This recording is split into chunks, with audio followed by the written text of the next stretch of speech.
मेरे प्यारे साथियों, आज मैं जिस विषय पर बात करूंगा वो है आषाढ़ पूर्णिमा।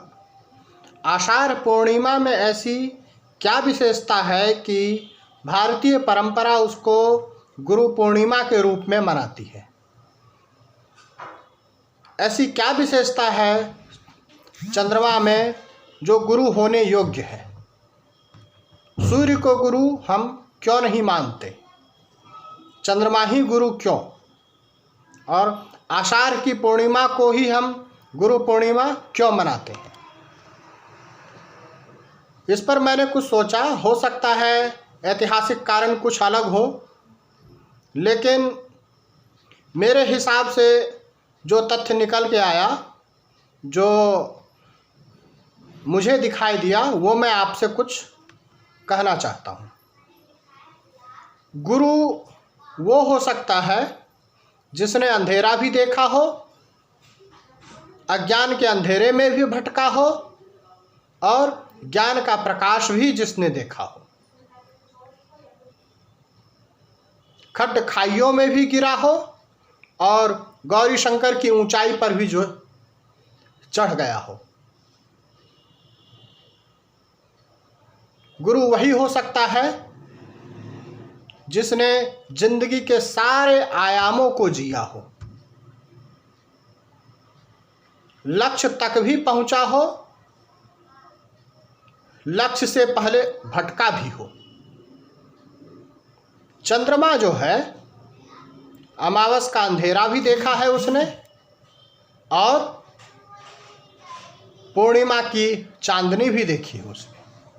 उसके पास दोनों ही आयाम है।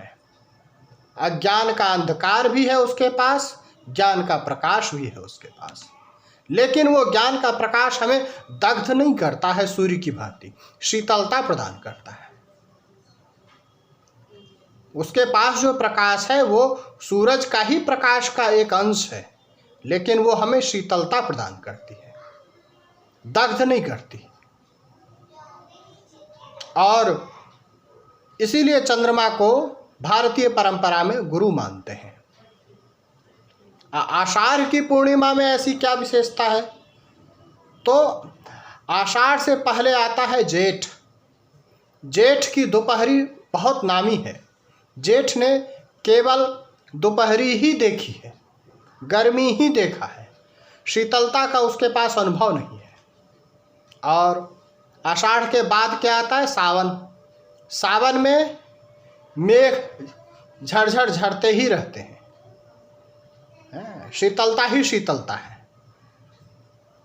सूर्य की उष्णता का उसे कोई आभास नहीं है, सूरज की गर्मी में वो तपा नहीं है। लेकिन आषाढ़ बीच में है, उसके पास दोनों ही अनुभव है।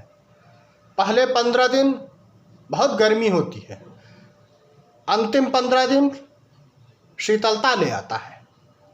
तो इस आषाढ़ के महीने में गर्मी का भी एहसास है और उस गर्मी से दग्ध हो जाने के बाद शीतलता का भी एहसास है।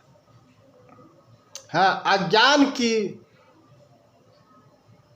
अज्ञान में भटकाव भी है और ज्ञान का आस्वादन भी है। वहां पे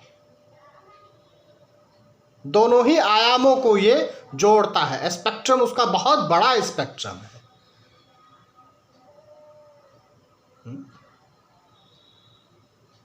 ज्ञान के प्यास में दग्ध भी हो जाना है, ज्ञान जब झरे तो उसमें आप्लावित भी हो जाना है।